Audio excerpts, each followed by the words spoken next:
ख्वाई पुनः पुताराम Lok Sabha लोइनना खुरुमजरी हौजिक ngasi ki maruoiba pausing miyam da pijari Manipur lengana sinduni se ki thakta lamyan bi rabat ki mapok kumon thorum pangthokre Governor ke balana irabat ki mitam da lei shu kattuna ikai khumnaba natana wafam amata phungdokhidre hojik maruoi pausing pijari Manipur ki lusing ba singdi lenga semba phawba deligi yaka yenglingai da semba ngamjadre Manipur machoi tare bimor ngasi khunaya sida lamyan ba irabat hijam irabat lusing ba amma thorpa ngai bagi mahuta aikoi khudingmaki isada yauriba irabat sing mikap thuanduna miyam gi thabuk pangba matam oire haina congress mp dr angom chabi mola koijamna phungdokre Wafam Masingasi Jananeta Irabat Bardi Celebration Committee na Sinduna MDU gi hall dangasi ayuk pungtara mathoi tarak patagi hona pangthokkiba lamyanba sigi chama kungmapan subamba pok kumon thoram da saruk yaduna mahang phungdokkibani lamyanba gi mapok kumona sida Irabat selamba Manipur gi unity amasung integrity gi matang da palladuna mahang hai oja moina matam sangna research tawjarakpana Ireibak asi khangnabo honarukpada Irabot pu ningsinglei adubu ngasi miyamna ma pu ningsingleba mawng asi lamyanba sina pamlamba thawng adura haiba sidi hangba yaba wahangni Irabot kumba misak asidi laipo ni Irabot ki mapo asidi tarak nipan suba century gi Gen Z ni kumja lising masamapan marfudraga manga dagi kumja lising ani tara aswai da pokpa miyoi sing asi Gen Z haina lawduna Nepal da handak yahu haurakhribaduni Political movement holding the culture yoiba iho asi mathau tai Manipur da sutara nipan suba sahi sada Gen Z asi culture movement da hana khut tharami matamadu da saireng wareng drama novel kaya da kan khut thana matamni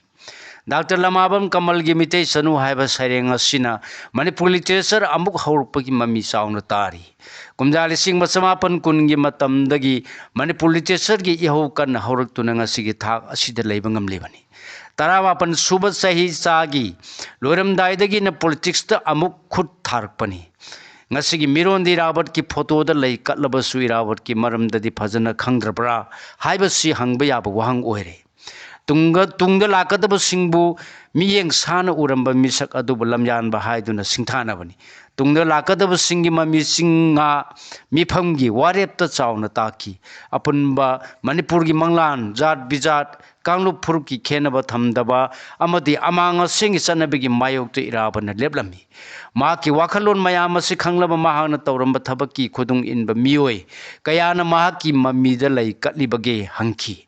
Anoba Manipur kaya Irabot na mangjin thaduna selami ngasi lusingba saba singsi de sentana yana ba satuna laire lengak semba phawbu deligi yaka yenglingai de semba ngamjadre ngasi di Manipur asi machoi tare Irabana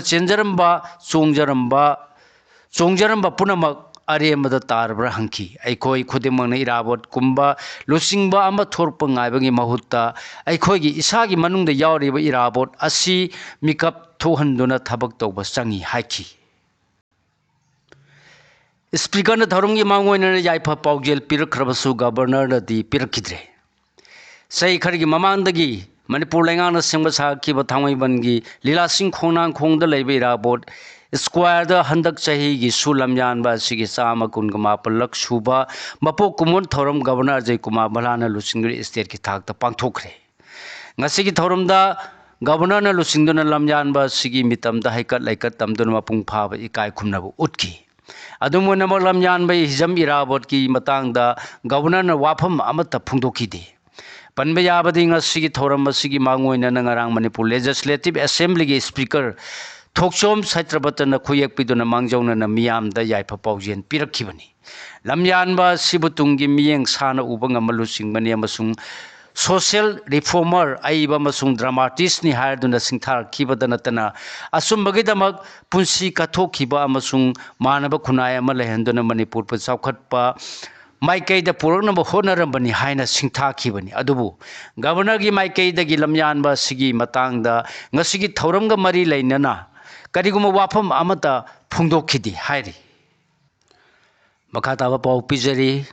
Manipur Lengapu Center Nam Tabadanatana Hujik Highway the Mite Salandrivasi Karma Lalong Surchandra. Manipur Lengapu Center Nam Taraga Tamlak Padat Natana Sahia Niga Tha Mari Rom Park Laba Pauba National Highway number 2 Mite Sing Salandrivasi Center Gi Karma Lalong Haina Handak the Congress ta Yau Kraba Kaksing Sigi Dagi Karatuna Minister Paubo Oram Laba Wai Surchandra na Pongdokre. Wafam Singasi Palace compound the Labor Mahaki Yum the Pangtopo Paugi Mipam the Pongdok Laduna Mahana Makata na High Manipurgi MLA Umpugi Manunda BJP Kuntrani Toy Karkibani Aduga Sogalapa Masung Yaushilapa Taraga majority Hendokna later Pau the Labor Napungam Dribakarigino Hivas Haningaini Manipur the rule of law enforced Tobangam de Masung self sense of satisfies later Badagi Todok Asi Torpani Haki Lamyan Irabot Kumba Magi Tona, Mapuruki Damag, Katopangamba, Magumba Amagi Tunginba, Masuma, Puningsing Bamatotari, Haiki. Lamyan Banatauramba Tabak Sing Ningsing Bakaktanatana, Commitment Amasu Lobangam Gadabani. Manipu Iranga Sisai Aniga Tha, Mari Park Laba Paubada, Enes Tuda, Kanlup Amagi Muising, Sadhandri Basi Karamba Lono, Hainasu Magna, Hanki. Pau Pauna Hogda Badagi special CDO ni haiba person kar the Purakre. Gariani Akaya toy to uncre. I tien Karama Masung Baleno Karama the Lakiba Kabi Sogitare Suba ARG complex the labor special commando ni haiba person Karga. Manjanona Pau Pauna Hogda Badagi Kewa Purjugi Mapamamada MG Narigagi Tabak Suramba job card holder singi Singagi Marakta, Tone in the Batodo, Amatotuna Commando, Basnan Singi Hiva Singi Manundagi, Kara the Purakreamasuma Koina Tunglapakar, and Amangata, Tohan Kre. Taudo was sing a CIU Puntaragam in the Purum Tarpada, Impal Eski Kondrapam Assembly Constituency Manunsa Liba Kewa, Purjugi Mapam Amada Tokibani Hari. Special Commando ki Pasnen Singh Haiba Mioi Karanakar Anishida Tunglaga Mapam Masida Hangalanda Toba the Natana Ngai Mapam Amada Kamduna Labour Singh Batorpadagi job card holders in the sanction Duna Hangluvada Makoina Ekoi Manungi Mioi Singni Mioi Amadagi drug power lakpani Haina Kunaki Hari Assam the Lakpa Mioi Amadagi Lupa Lak Taraga Lishintara Taruk Amasung Tarjib Amanung Maching Don the Munkare Haiduna Police the Wakat Kre Thasiki Kuninga Nipan the Kumalapaki ISBT Manakta Labor Hotel Majestic da Tungladuna later Kiba Sangi Mamrup Metropolitan Gi Karguligi Upper Luitpur Dagi Faridpur Hasan Apokpa Siddiq Ali Ahmad Koba Mioi Amadagi Mahangna Masakangba Mioi Ama Masumaka Loina Banumai Paiba Mioi Nepal Lomna Sel Oina Lupa Lak Taraga Lishing Tara Toroma Sumaki Gari Thar Jeep AS 26F 0870 Mulaga Lobi Krehadun Impal Police Station da complaint report ama fine Tau Krehadi. Sorepagi Mapo Kumunga Mari Lenana Siamen Miam the Jai Papau Piragli. Socialist Revolutionary Parties Sorepa Kanglipaki Siamen Toizam Ibo Sawana Koyak Piduna Laulo Basigi Mapo Kumunga Mari Lenana Miam the Jai Papau Piragli. Paujet Serol Asina High October Ama Asi Seropagi Mapo Kumon Tole Ahan Mada Ikai Kumnadaraba Irecha Punamaki Mapam the Ikokno na Yaolgi Ikai Kumnaba Pijabugalonena Yai Papau Fijeri. Irepa King Amkayamaning Tamangang Nabagi Lampam the Tawain upon Takraba Toba Sing, Lampam Masi the Lake Hidraba, Irebaki Samdarba Missam Miam Punamaki Mapam the Su, Koknona Ikai Kunaba Utsari. Laibaki Horagli Naharun, Mahiro Singbu Lamjing Lamtak Piribo Oza Sing Laibak Miamgi Punsibungak Sen Biduna, Pusi Katoktuna, Laklibi Maira Paibima Singlamdam Sigi Puruki, Purupsa Sing. Nungayai Paba Punsirol Ama Pibangam Nambagi Damag, Saron Suron Kaya Sunom Duna Lakliba Lomi Simi, Punamaki Mapamda, Ikokno na Yaolgi Ikai Kumna Pijari. Miam da Sumba Powdam Yohanabagi Damakatok to Natabak Tobiriba, E Paugi Lupsing, Paumi Sing Amadi Pausi and Toliba, Hokar Sing Punamaki Mapamda, Yai Papaujel Pijabagalonena, Tamoi Singna Ikai Kumnaba, Pijari, Hari. Kadangman Part 2 UFO की member बु loan यादबा लाल हुब्रा हाइदुना protest तौखरे मियामना सजाल हायरगा सुखंगनरिबा UFO की member होइजबा Sanasam नाउतोनेलाई सना तुम्बा हारिबा मियोय असि इसम समना लेजबा मियोयने अदुबु माहक पुंगारांग अयुक पुंग निपान मखाइरोम तारकपदा loan यादबा लावलु अमगी मियोयने हाइना मरान सिजिनदुना फाजिन खिबाबु यानिंगदबा फोंदोक्तुना ngasi kadangban part 2 da nupi singna wakat khongjang changsinkre khongjang asigi matang da kadangban apun banaron club ki general secretary TS singlena hai lan thengnaba matamdadi police laklaga masagi mathau tawgani khangdana sarak mapanda amasung masi da leplaga laiki aduga khulngakpa singna matam adu da khulai paiduna kuki singa khut thona khibani kandangman asi lamsang PS na konba mafam da laibani haiki Akashvani Imphal के संगनारबा वारी लेबा सलामा गोंजाउदा Bharat Ratna doctor BR Ambedkar national award खुशिनखरे आकाशवाणी इम्फाल के approve A grade की artist अमसु ओरिबा संगनारबा मणिपुर की लीला लीबा वारी लीबा सलामा गोंजाउदा दलित साहित्य अकादमी मणिपुर ने Bharat Ratna doctor BR Ambedkar national award लिसिंगनी कुनगमंगा पिदुना इकाई खुमनखरे हारी UG मंगा फारे पुलिस कंट्रोल रूम नंगसी थोरपा चेरोला मदंगसी सिक्योरिटी फोर्स न थोंजु पेसु लंपाक तगी लुंगजम थोय एलाइस सिंदम कुंथ्रानी थोय कौबा RPF PLA की केदरा म थोंजु एरिया दगी मोबाइल फोन ग कोनन फारे हारी केवा फुरजु दगी खुजु खुलाई सिंग फंगले पुलिस कंट्रोल रूम नंगसी नुमिदांग थोरपा चेरोला मदंगसी पुलिस न सगोल मांग PS न कोलिबा केवा फुरजुदगी मैगजीन का कोनवा पिस्तौल अमा मरु निपान पॉइंट चहुंगा सुमना अहुंगी मरु अमा पॉइंट कुनगनी थोगी मरु मरी empty case निपान BP फ्लैट अमा BP cover अमा खुंगुप जुरा अमा hand grenade Jura globe Jura अमा हैंड बैग अमा कार होल्डर अमा मसुंग चिंदी अमा रिकवर तौरे हायरी गाड़ी हुरान बा अमा गाड़ी कोनना फारे ngasi police na yaripok PS na koliba Faudel oil pump dagi phundreibam Dawat Khan sahi kungamari kauba sangayum part 1 pulai pokpa salam macha dagi gari huran ba ama motorcycle Royal Enfield Classic 350 angang ba masu registration number yauram daba amaga konana phare haina police na phungdorakli mataw karamna gram sabha gi me pham pangthokadoribano Imphal east की पोरंपात लेबा पंचायत भवन द office ओरिबा ad hoc committee of all Manipur elected PR of लिसिंगनी तराग तरे की chairman PS हेरामनी की चेरोलमना ग्राम सभा की मीटिंग मतौ करमना पांगथोक कदौरिबनो हाइना हंगलकली लमयान में इराबोट कुंभ मियाम की लुसिंगबा मंगसी की मणिपुरी खुनाइद मथौ तारी प्रोफेसर N जयकुमार मणिपुर चही अनी हेन चथरलीब इरांग सिगी वारोसिन ngasi फाव पुरक्प ngamdri masigi maruoiba maramsingi manungda miyamgi matik chaba pukchel sengba lusingba thoroktaba sisu amani tangdo laitaba manaba khunai amagi damalam yanba irabot kumba miyamgi lusingba ama mathau tari haina khongnang thaba university khorai konsam laikai gi BC professor N Joykumar na phungdokre wafam asing asi miyamgi lusingba irabot ki chama kunga mapan suba mapok kumonga mari leinana university asigi BC gi court hold pangthokiba lusingba singi mitamda leisu katuna ikai khunaba utpagi thaurum da mahana saruk yakhiba loina phungdokhibani थौरम सिदे university एसी governing board की chairman doctor K Jayanta professor BC professor RK Gambhir AYUSH की doctor PN Singh अमसुंग university सिगी faculty member Singh अमसुंग महिरोय सिंह सरुक याखी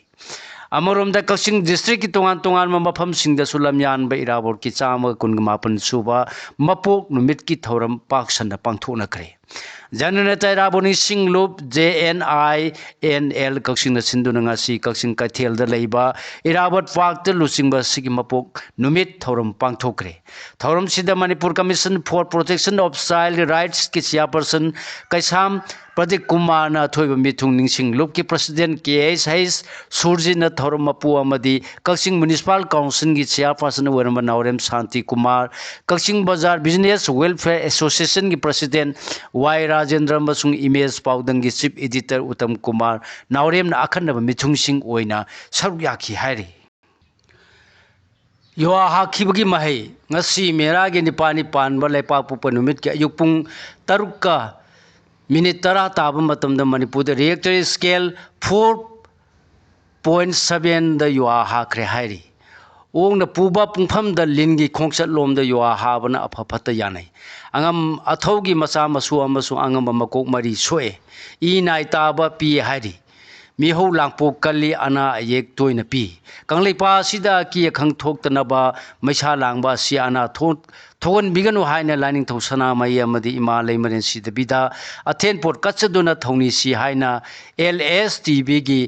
Khencheng lon sanglakpa TH Premji ki chirola mana phungdorli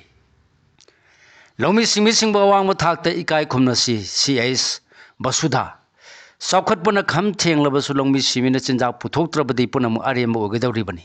masi khangna lamyan bajana taira bor na longmi singbu awangba thakta ikai khuna birami ma ke leglam matungina chinjak puthokliba longmi singbu awangba thakta ikai khuna si haina lampen parta leriba Indian Council of Agricultural Research ICAR Regional Center gi head CS Basudha na phungdokre Aimon Khulenda Seva Parva campaign Sathaduna U Chara Thakre Tha Sigi Tarate Tagi Howduna October ani Pawda Sathagadoriba Seva Parva Lisingani Kungamanga Nation First Address 75 campaign gi manung sanna Technopal Forest Division Chinduna ngasi Aimon Khulenda U Chara Thakre hairi ICC na sinduna lamyan baira bor ki mabok kumon thorom pangthoktun award kaya lan thokre Iraba Celebration Committee ICC Manipur amadi State Sumang Lila Council ga khusam naduna ngasi Imphal gi Palace Compound leba ibuyam Sumang Lila Sanglen da lamyan ba irabot ki sama kunga mapan subamba po kumon thorom pangthokre thorom sigi saruk ama oina ngasi nungthil pung ama taba da biti rota leba irabot babandagi lamyan ba irabot ki mi tambu awang ba thakta ikai khumnaduna sagol lanmina mang tharga ibuyam Sumang Lila Sanglen tamna lakhi Sanglen sida lamyan magi mitamda laisu katuna ikai khunaba ulaba matung Manipur ki tungal mabafam kaya dagi lakpa mahiroi kaya na saruk yaduna state level march part competition lisingani kunga mga pangthoki contingent singna sisi higher secondary school dagi lam tharak laga ibu yaima Sumang Lila Sanglen gi gate lairiba irabat ki mitamda salute piki competition aduda Junior institution, senior institution, band party, nupi contingent yauna, puna contingent kuntraga nipana sarugyaki. Competition luar matung ibu yaima Sumang Lila Sanglen da mapung oiba thorom pangthoki hairi. Mental health awareness ki thorom pangthokre. Regional Institute of Medical Sciences, RIMS na sinduna institute asigi UG ladies hostel number ahum amasung sangangai da leiba Harba School da Swastha Nari Sansakta Paribar Abhiyan amasung Swastha hi seva gi makha da mental health awareness ki thoram pangthokre hairi Kaisampal lemajam lekai da liangmai kathel phamgadori liangmai Imphal Market Committee gi core convener W Prinmaina Khuyeng Piduna Thador Pasirola Mana Phongdor Pada Mathang Thagi Haibadi October ani gi ayuk pung mari ga makhai chatpadagi hoduna Kaisampat leimajam lekai da leiba Yaipa Thoni Community Hall da liangmai Imphal Market phamgadori haina phongdoragli Cherola sina makhata na High National Highway Sama Yankai Manakta Miyamgi Khudong Sagadaba Yengduna Phangwadoriba Liangmai Kathel Asida Singda Liangmai Community na Thajabo Organic Oiba Manama Singamasung Atai Polam Kaya Ahongba Mamalda Yongadori Liangmai Imphal Market Committee na Lokalaliba Khongthang asi Liangmai Community amasung Imphal gi marakta economic integration laihanbata natana culture and exchange samadi haksang phaba chinjak chabagi hainabi promote taunabagi pandam da lokhatpani Liangmai Kathel asi posai yompham oibata natana tungan ba community singi miyoi singi marakta wari watai sanaduna yellow fruit oibagi mari hena sesil hannabagi khudong chabasu oigani hairi Arunachal Pradesh da MWSAP irabat ikai khunab utkre Manipuri Welfare Society of Arunachal Pradesh MWSAP gi General Secretary Dr. Y Disko na khuyek piduna thadorok paserola mana phongdorok pada ngasi Arunachal Pradesh ki Pasighat leiba Nailit ki conference hall MWSAP न सिंधुना चामगा कुनगा मापन सुबा इराबो देगे थौरम पांथोखिबगा लोइनना थौरम the सरु याखिबसिंग मणिपुर गी निंगतम लामी social reformer अमसुंग तांगलब लुचिंगबा अम ओइरम लमयान हिजम इराबो की मफमदा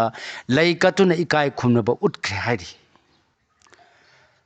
मखाताब पाउ पिजरी free medicine scheme न पीबा कप सिरप थकलुबा सही मंगा गी अंगांग अमा सिरे